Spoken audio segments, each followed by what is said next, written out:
summoned you here for a purpose.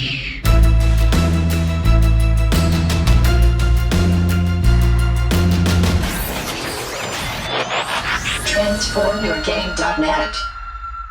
Welcome one, welcome all, and welcome back to the 15th episode of the Transform Your Game podcast. I'm Richard, privileged enough to be your host and moderator here today. And also, surprise! I know we don't normally release this time of the week, but it's because we've got a special guest joining us on this episode. People That's of the me. interwebs. Yeah, it is. I had this whole bit planned in my head that we were going to, I was going to fake introduce Kent as the special guest, but you heard it here first. It's actually Drew Nolosco, Wizards of the Coast's own and brand manager for the Transformers TCG, as well as I'm sure many other hats. Welcome back to the show. Hi, it is great to be back on the show, and it's awesome to see you guys on the show. Yeah, this is actually our first episode with video added. Kent decided that it would be something that would be helpful for the people who are watching and listening. You know, we release these on YouTube as well as other places. So I think it's pretty exciting. And we normally have a longer intro, but I know everyone here is excited to kind of get into it. And there is a shot clock on this whole interview thing. So let's get questioning. Great, let's go to it. Kent, kick us off.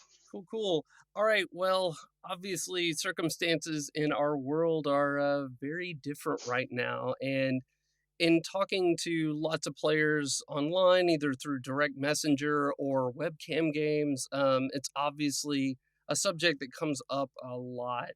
So we wanted to kind of just ask right off the bat, like, what is the state of the game at this point with Wizards?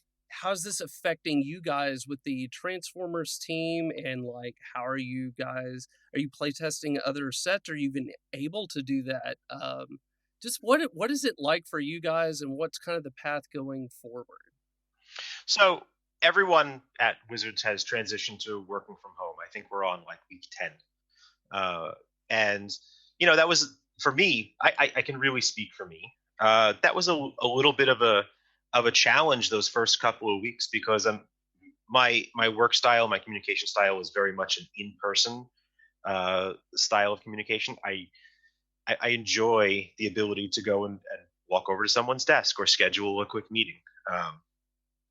And so switching over to basically what we're doing now and talking via video conference was a little bit of a mental readjustment. But the company has been super, super supportive of it, and has really bent over backwards in order to give all of us Wizards the what we needed.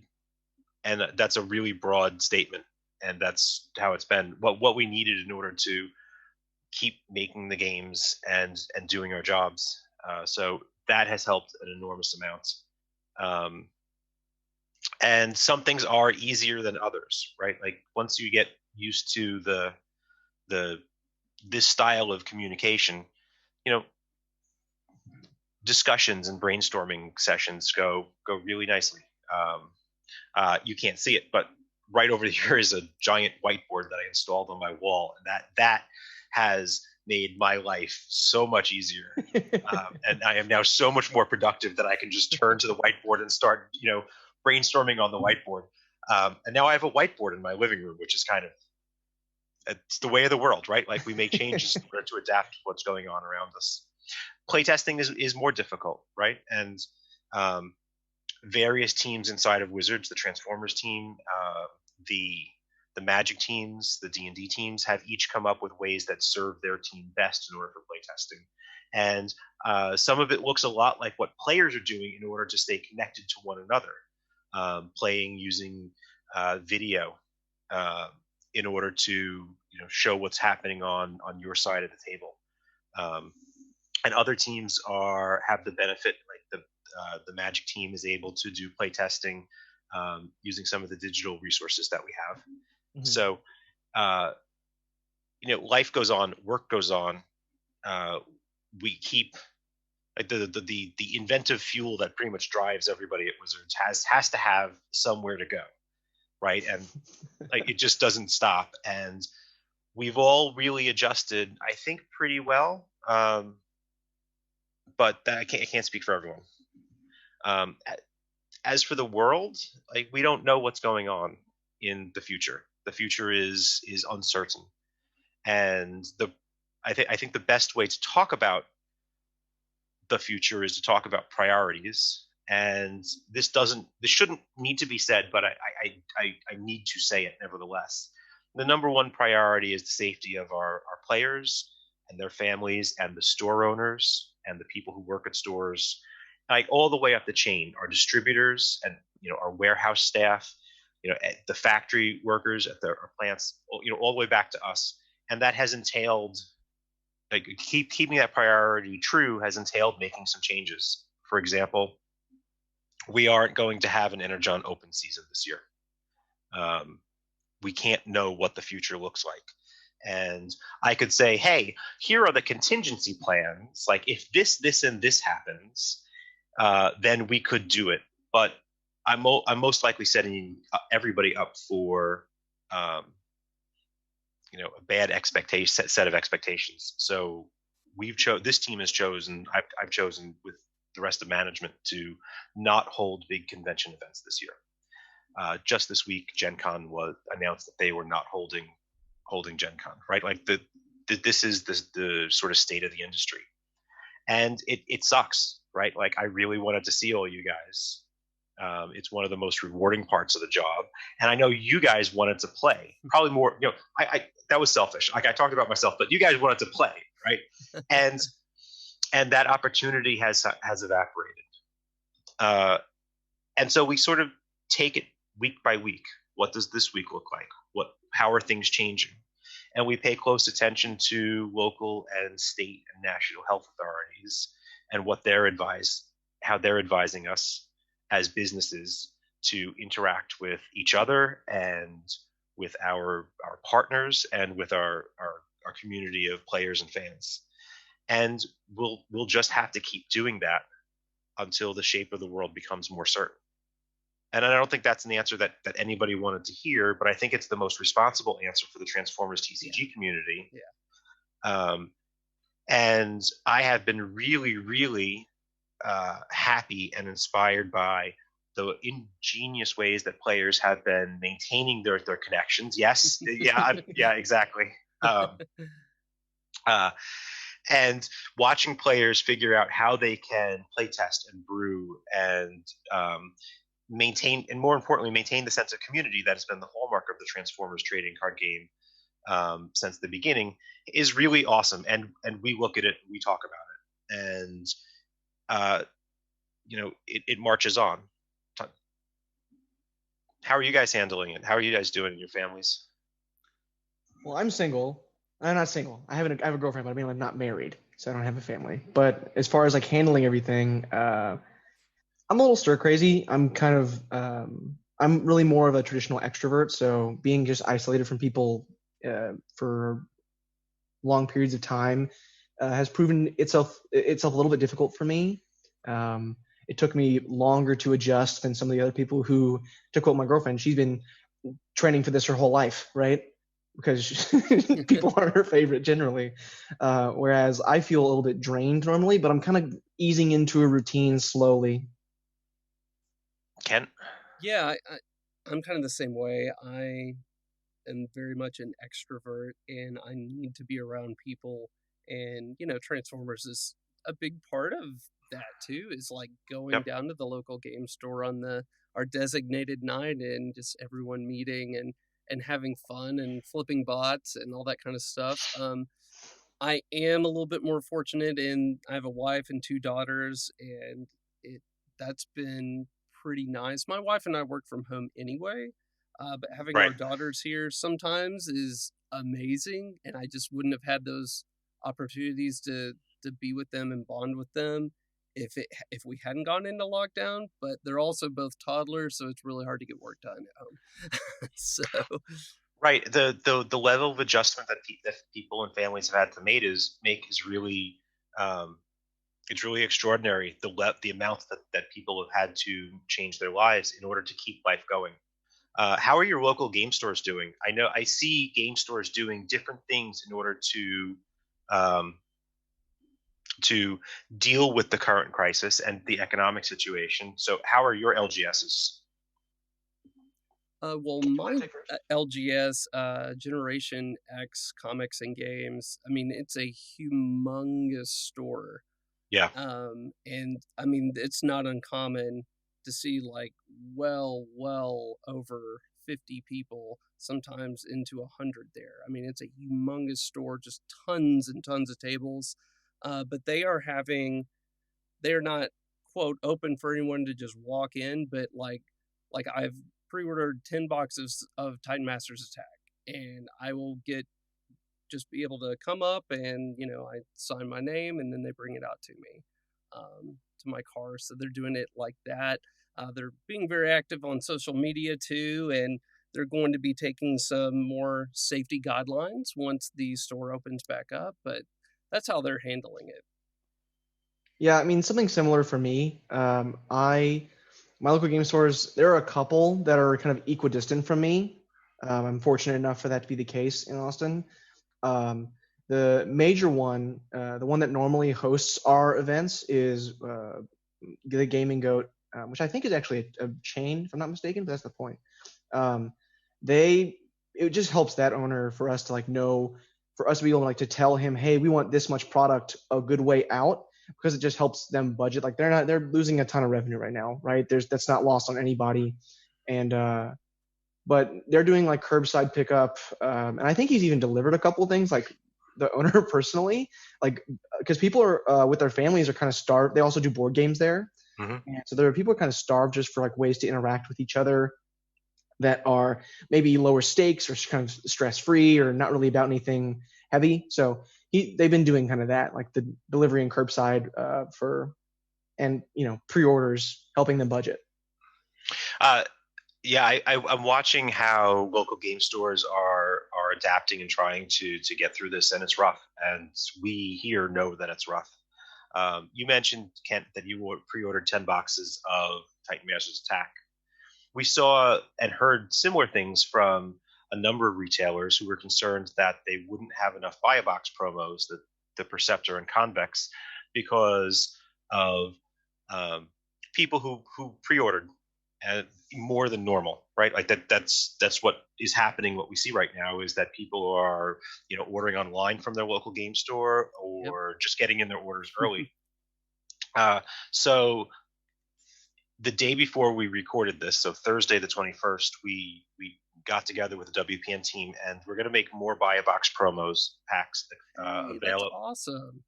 available while our supplies last. So this is mostly addressed to the local game store owners, but help spread the word.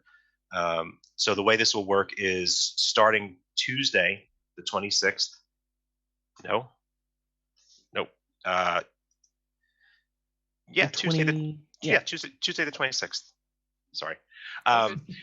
Local game stores who need more buy a box promos because of the number of pre-orders of Titan Master Attack boxes that they've already received and are anticipating running out can contact their Wizards rep. So specifically their Wizards WPN rep, not customer service, and have a conversation with the rep, and the rep has the final decision on sending out more promos. So this isn't there's going to be some common sense applied. It's like, I need 45 more promos. It's like, okay. It's like, I need 12 more promos. So, Yeah. All right. And while we still have promos in inventory, and you do not have infinite inventory on promos, we'll keep helping stores meet that need. And then That's great.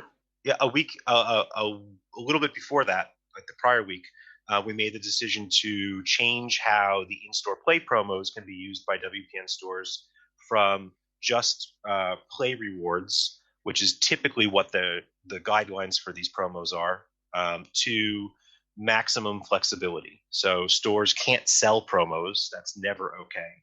But if a store wants to use it as a purchase incentive or a reward for picking up not Titan Masters Attack product or any other product, Wizards product, that's totally fine. We're giving the stores the ability to use the stuff that we produce to promote our products in any way that's not direct selling that they think is best in order to help themselves out. So That is fantastic. Yeah, Like, because absolutely. we had with our play group, because even with the store being as large as it is, right now I was going to get one Perceptor promo, with Convex, and then there's several other people that ordered, boxes, and they want their promos too. I only need one Perceptor. I mean, it really, so as long as I have one, that's great. And then we, kind of all communicated with the store, our play group, and everyone was, I think most everyone was going to get one. But now with this news, that is fantastic. That's really cool, because I know a lot of the player base were worried about that. So thank you guys for that. Absolutely, it was definitely the right thing to do. And with regard to the in-store play promos, the answer, just don't listen to what anybody is saying. It was not because I wanted to see people brew tidal wave decks faster. It was not the reason. Well, I mean, don't listen that to I lies. never thought that was the case more than now, after you specifically mentioned that It's not. It's not the case. That's what I'm trying to tell you. My ability to keep a straight face is very low. That's okay. You're a good poker player, aren't you? No, I'm terrible. Yeah. Okay. Well, moving on to the next question. We know that the release of Wave 5 was pushed back in consideration of, kind of a number of things, safety particularly as far as a priority. How do you see similar circumstances potentially impacting future releases, if at all? So I don't know. Again, this goes back to the we're going to take it in as it comes. And I'm explicitly only speaking for the Transformers TCG, right? Like Sure. These words don't apply to the other business groups and Wizards, but we're going to have to look and see what the world looks like, what the retail environment, both at local game stores, at larger stores, looks like, and make decisions appropriate to what that looks like. And so I don't have any news or updates about what the future in that regard looks like. Okay. I know you mentioned earlier that the Energon Open season is something that's not happening this year. Correct. I'm wondering if there is any update towards a little bit further down the line, right? The Energon Invitational. If there's any kind of something in place where, if that would be like an open qualification system, or if it's looking like that probably isn't going to happen too. If any news regarding that or other organized play? So again, I know this is not satisfying to hear these answers, and for that I apologize, but I'd rather be upfront with the community than not. Open play and Energon Invitational play really needs venues for that play to happen at.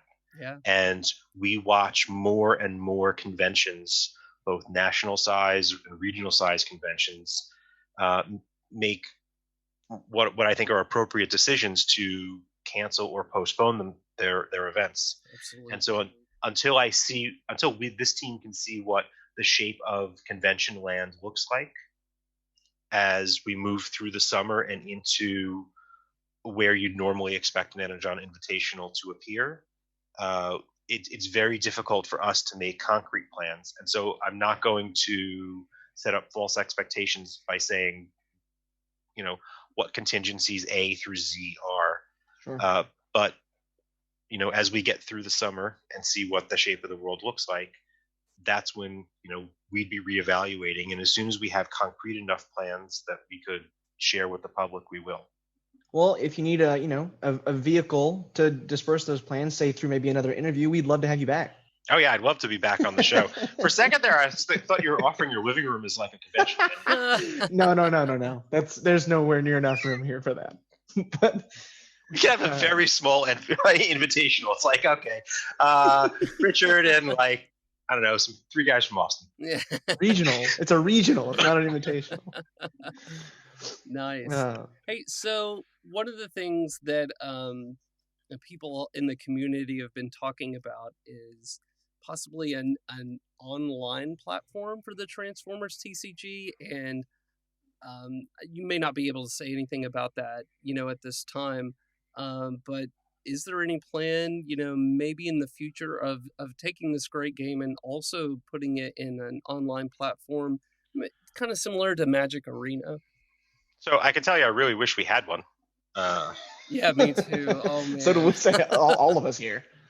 But unfortunately, that wasn't in the cards. And in general, Wizards doesn't really talk about digital game planning in the way that you're asking. But certainly the inputs into decision making are now pretty radically different in a world where COVID-19 is a dominant driver of how people game. So. Mhm. Hey, my webcam has been amazing for games. I mean, like, Yeah. I've played so many proxy testing with Titan Masters Attack, with my teammates and some friends. Webcam games are amazing. Mostly good, sometimes blowouts, but hey. Yeah. Yeah. Well, that's not the webcam's fault. That's my fault. I build a lot of decks, and like statistically, basically half of them are going to be terrible. So I mean, that's how you figure out what the metagame is, right? Like, there's only some amount of theory crafting that you can do in a trading card game. Some of it requires actual play testing in order to figure this out. I know this firsthand. So what have you guys been particularly keen on when you've been brewing with Titan Masters Attack cards? I mean, Skyshadow jumped out to me from the get-go. That card just seemed, it's not very flip intensive. The characters their stats are on or above curve if you count the bold tough in them. They're ranged, so they work with a bunch of the ranged cards for direct damage and damage outside of combat. You get the stratagem lets you get a 3-star head for 1 star. It's a huge discount. You get an untap with. There's just so many things going on with that card. I mean, that's the first place I went was try to build decks with that. Yeah, Skyshadow is a very good and I think aggressive character to build with. Kent, what about you?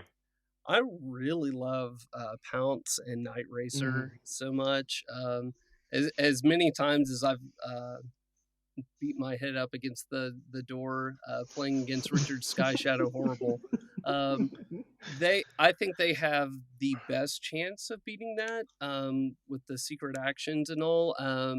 I still think it's in Horrible Skystshadow's favor, but yeah, Pounce, Perceptor, and Night Racer together in a blue shell has been a lot of fun for me. I've really enjoyed that deck and tuning it and tweaking it. Yeah, I hear you there. I also like that play style. One of the intentional spaces that we were upgrading in Titan Masters Attack was secret actions, and we really like the way that they play. We really like the interactivity that secret actions bring to the game, and the way that it allows players to demonstrate tactical skill inside the game. That's a little bit of a different paradigm than the previous ways that you could express that kind of skill. How often are you getting counter espionaged? Constantly now. Constantly. That is the biggest. Trigger's horrible. That's the biggest uphill thing with it, because I mean, and thank you so much for Spy Masters Ruse. That's my favorite card you guys have ever printed. I love that card. I love you, Spy Masters Ruse. So weird about it. But counter espionage quickly has made it into everyone that I play against, and that makes it really difficult to just sit there and hold on to the secret action you need in case you're looking for their belligerence or whatnot, and you have an in hostilities under there. And Stefan, I'll never forget the first time it happened. He's like, all right, counter espionage for in hostilities. And as soon as he did that, I already knew what his next card the next turn would be with this big attacker. And it was belligerence, right. And then it just like ate me for breakfast. That's the main, I think, weakness of the deck is counter espionage. But I love counter espionage. It's a really well designed card, and it does a really unique thing. Yeah, I really like mini games that are built into cards, and Yes. the name an action mini game there really makes this card, I think, fair. I think that having to read your opponent's board and read their hand and read what they've been doing and figure out what secret action they're likely to have at that given time makes it a really, really not only interesting card to play, but also a really interesting card to play against. And I remember at one point in playtesting, people were putting one of secret actions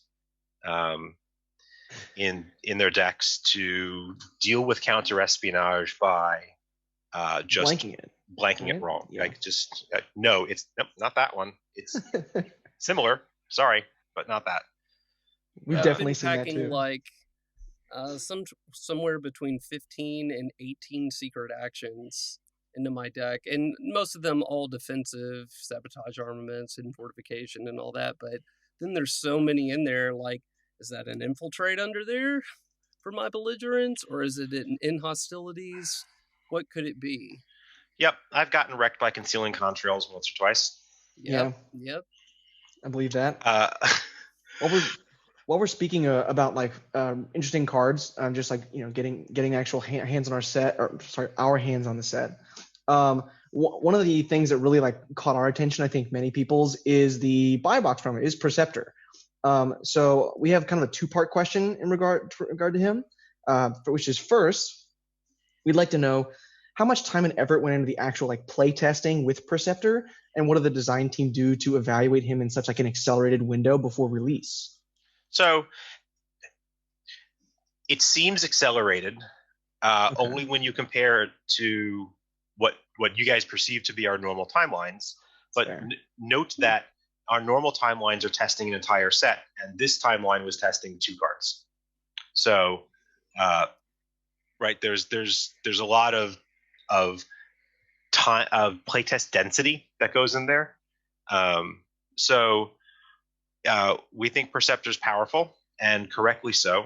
And we wanted that for a couple of reasons. We wanted to honor Dan's vision for what the card should be. Agree. And 2, we wanted our buy a box promo to do its job and promote Titan Master's attack. And 3, we wanted that version of Perceptor, who is in some ways not the Perceptor that many G1 fans remember, to really stand out as a wrecker. And a lot of people have been talking about Perceptor in a variety of paradigms about why he's good, but Perceptor is also a wrecker. And there's a lot of wrecker fans out there who really, really followed Perceptor's arc and sort of like his dip into an area of darkness that was a little bit not where fans thought that Perceptor was going to go in that story arc, and sort of watch him become the really battle-hardened version of Perceptor that he was, and then sort of come out of that into, become a character that really went from I am opening myself to incoming fire here, but a little bit of a joke character, like a parody character in the original G1 version, and become what I think is a super impressive version of that. So we did put a lot of testing into it, and we are comfortable how we released it. But I am really interested in being proven wrong, and I hope if I'm proven wrong, that goes in a way that is happy for the metagame and the environment. But I'm pretty satisfied with the way Perceptor came out. I think it's awesome the way he came out. Like, very. We were just curious, Yeah. And then the second part of that question would be, we're in our mind, a lot of the things that like probably went into him, and I know that back and forth between Dan and the team, right, was given like other interviews, was that there was some theory, some conjecture behind making him feel a little bit like a kind of like a top-down card, right? In some ways, and we're wondering if some of the metrics by which you tuned and evaluated or tweaked that card could be applied, or like are being applied in your playtesting situation right now from afar, working from home.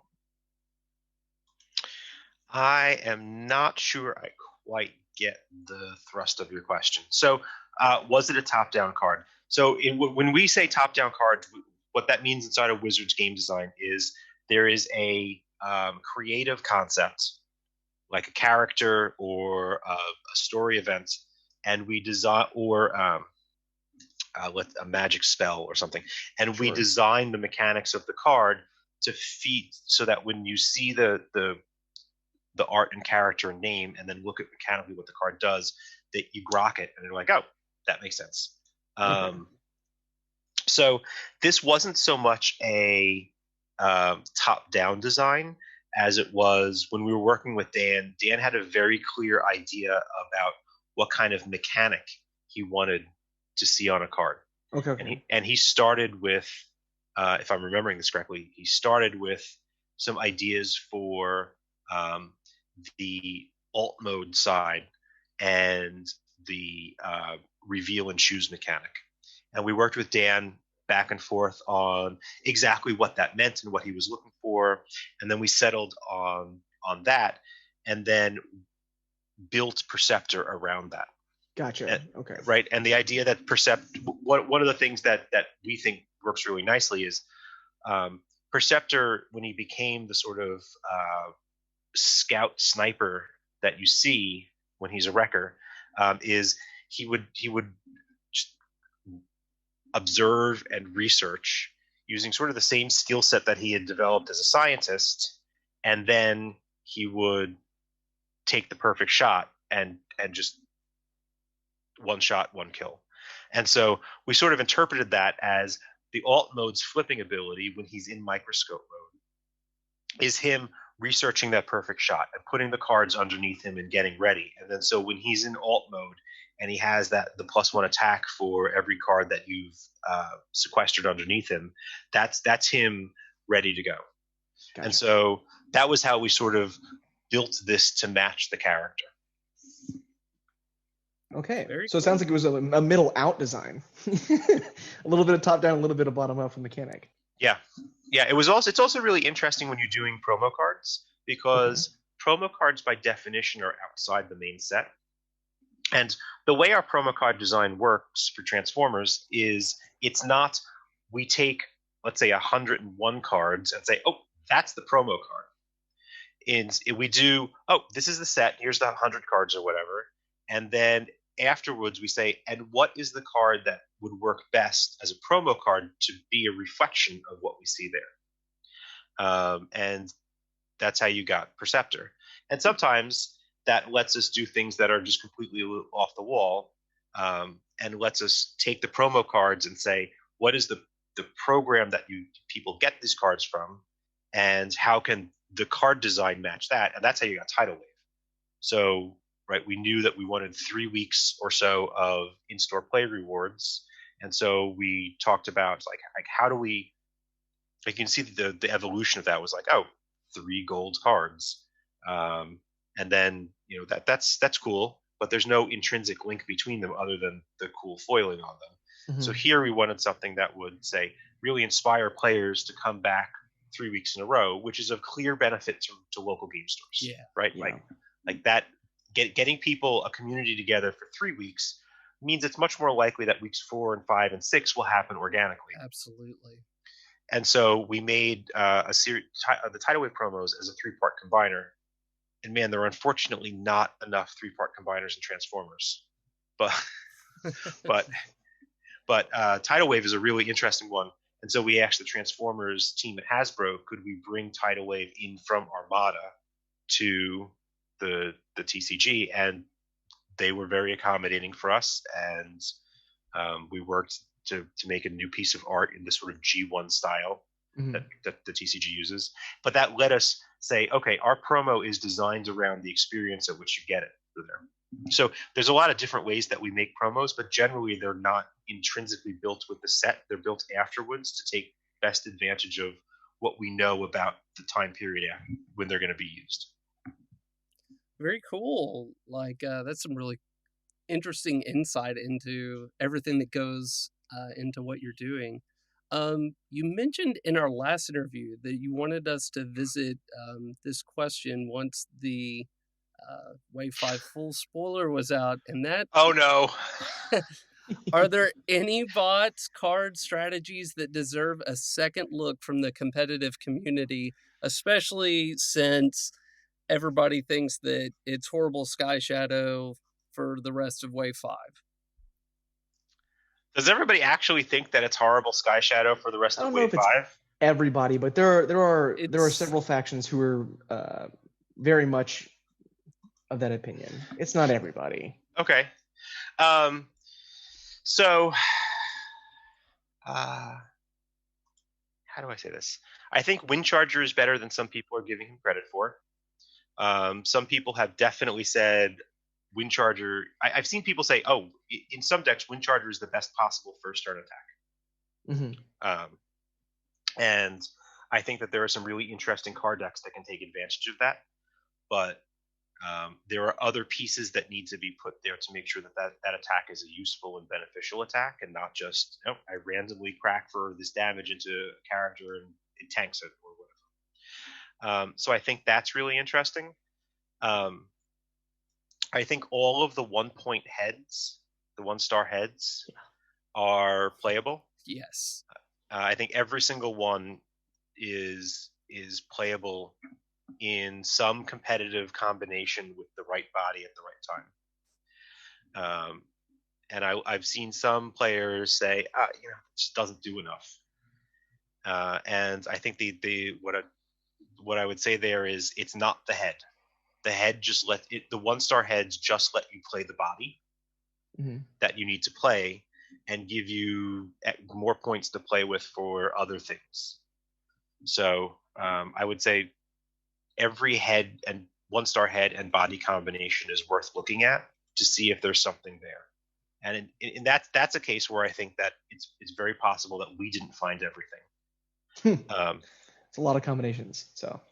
It's a lot of combinations, and that was a real risk with Titan Master's Attack, and it was a bigger risk than I think people realized that we took here, in that Titan Master's Attack enables more possible character team configurations in one release than any other set that we've done, and it's like almost 2.5 full releases worth of, if you're just looking at total possible permutations.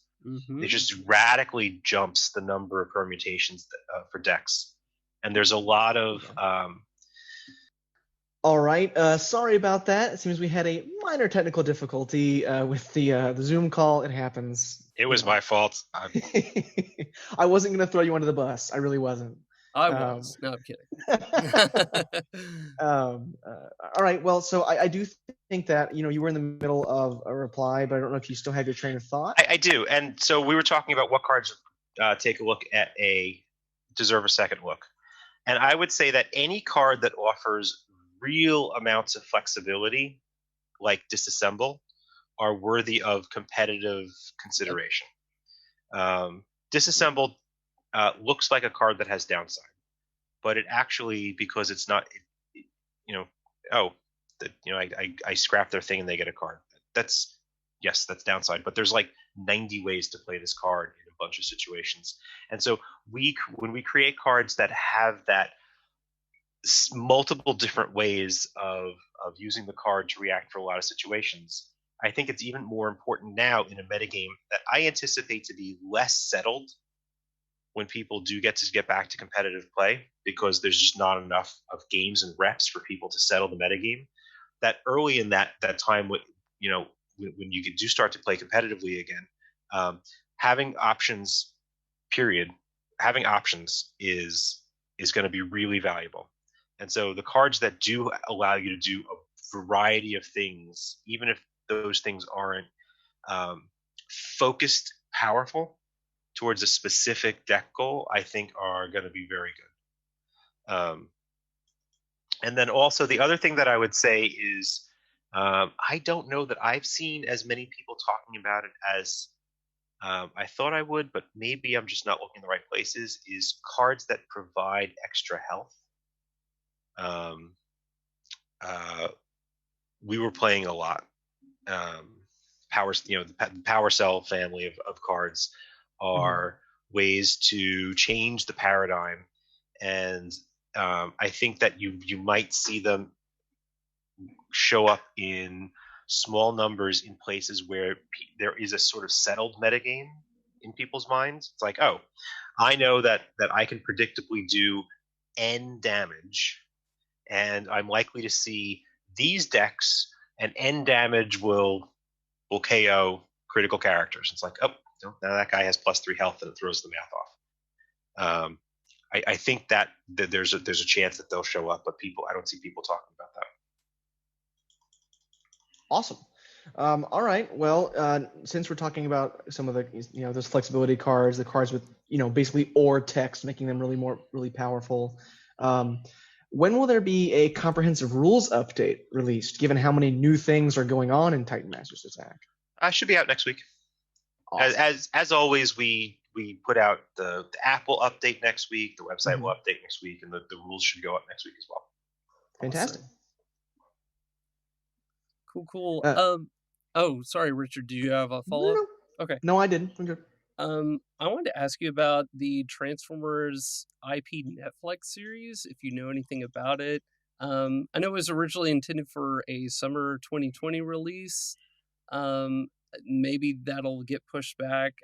I would assume that it would. Is there any kind of product or special promo that you guys might do in tandem with a release of something like that, maybe in the future? So I can tell you, I really can't wait for it to come out.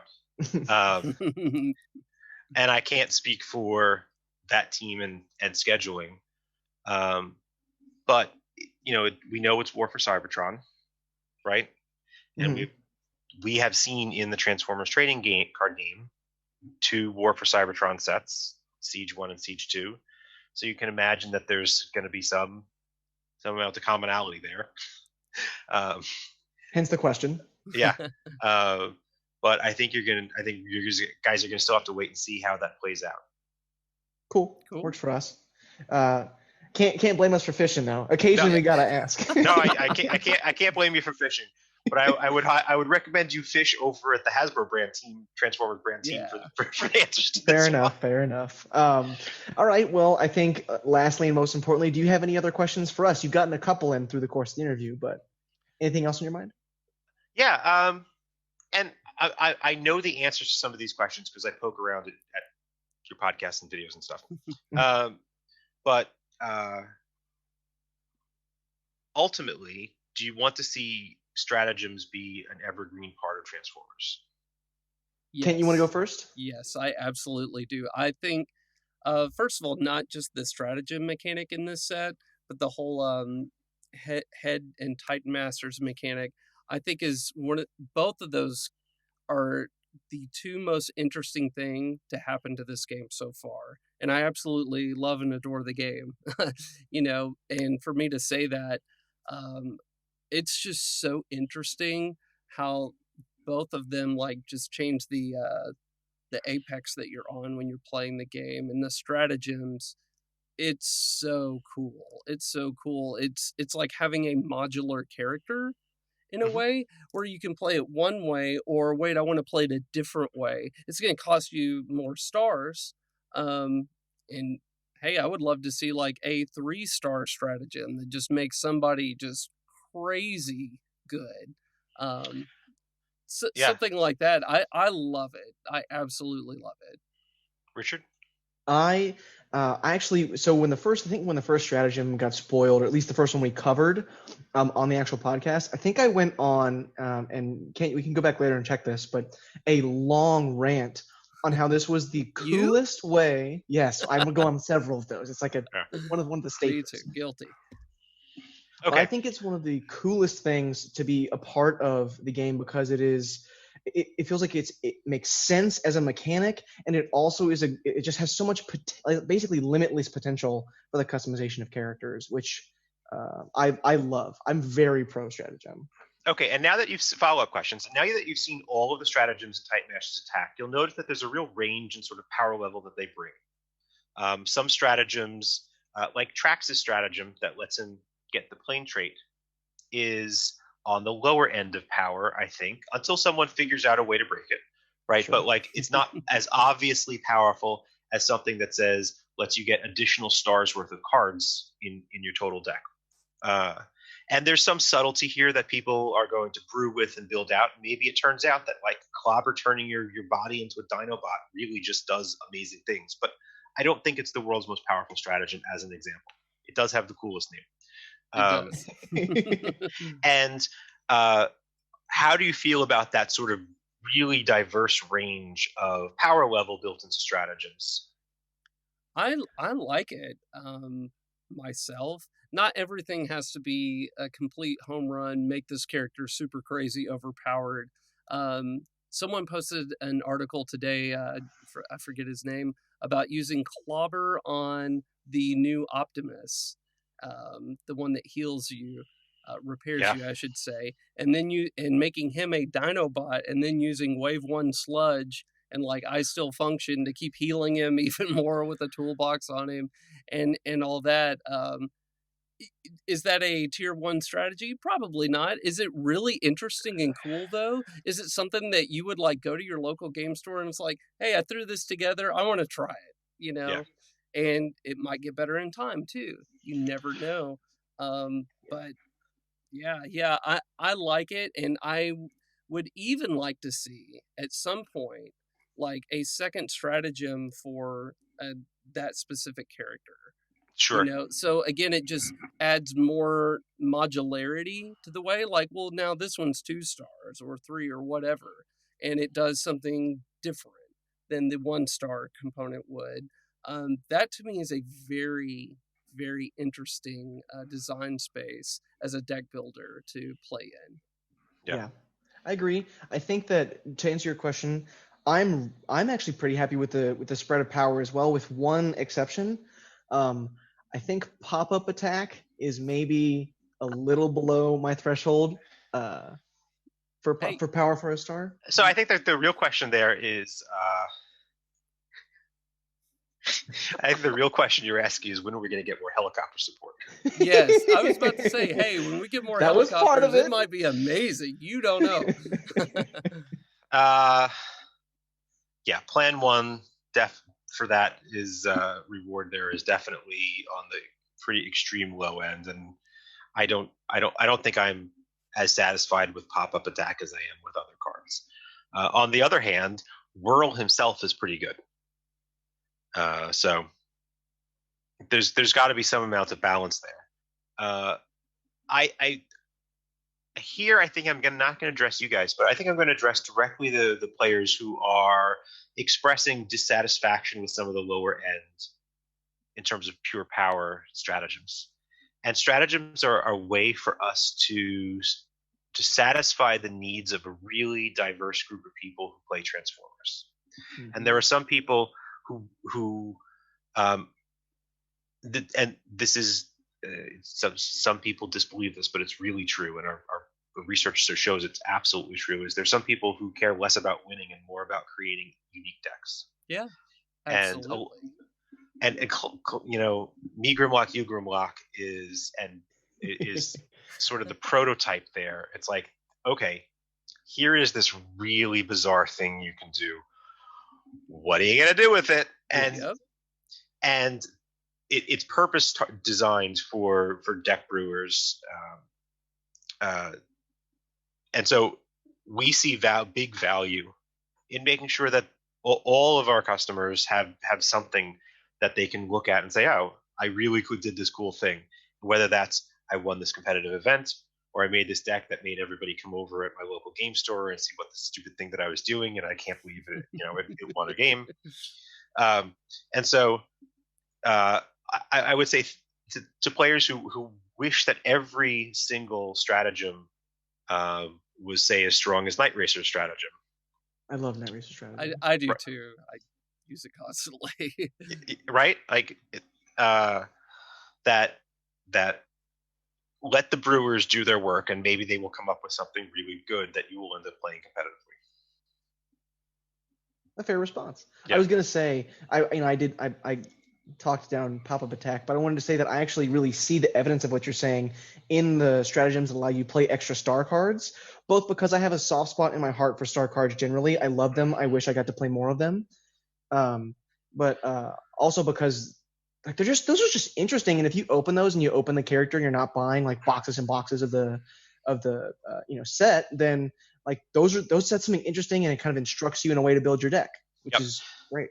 We think that there's a lot of our early efforts at building star cards and at distributing the value of a card over multiple cards, and you saw that with a bunch of like tech research and stuff like that. Some of them there were great starts to that design journey, and there are star cards that are obviously very, very, very good and should be included in many different decks. And the stratagems that add your ability to play specific star cards, types of star cards, are really ways to just sort of give a little bit more flexibility to star cards, as good as some of them are, and let people really think about including them in a deck over, say, 1 star point more worth of characters. Maybe they'll play one of the cheaper heads instead. Yeah, exactly. There's a lot of options here. I think on one final note, sure. I think my favorite stratagem is saturation bombing. I love saturation bombing. I love Windsweeper in general. I adore that card. Like, yeah. Yeah, I really like doing healing and doing damage at the same time, and saturation bombing plus Windsweeper by itself, just that's really my jam right now. I believe it. All right. Well, on that note, I'd like to give a huge thank you to you, Drew, for joining and enlightening us during this interview. Thank you so much, Drew. Yeah, it was a sincere pleasure, just like last time. We also hope to have you back again sometime in the not too far future. Sounds good. And that brings us to the close of episode 15 of the Transform Your Game podcast. We really, really do appreciate all of you out there in the ether listening, whatever platform you're on. You can find our other episodes and more down the line on YouTube, SoundCloud, iTunes, and Spotify, hopefully sometimes a video now. And we've got links in the description. But if you found the input information here valuable, you can find more strategy, analysis, tournament reports, and more like it at transformyourgame.net. And we look forward to being back to speak to all y'all next week. But until that time, clear eyes, flip bots, can't lose. Bye, everybody.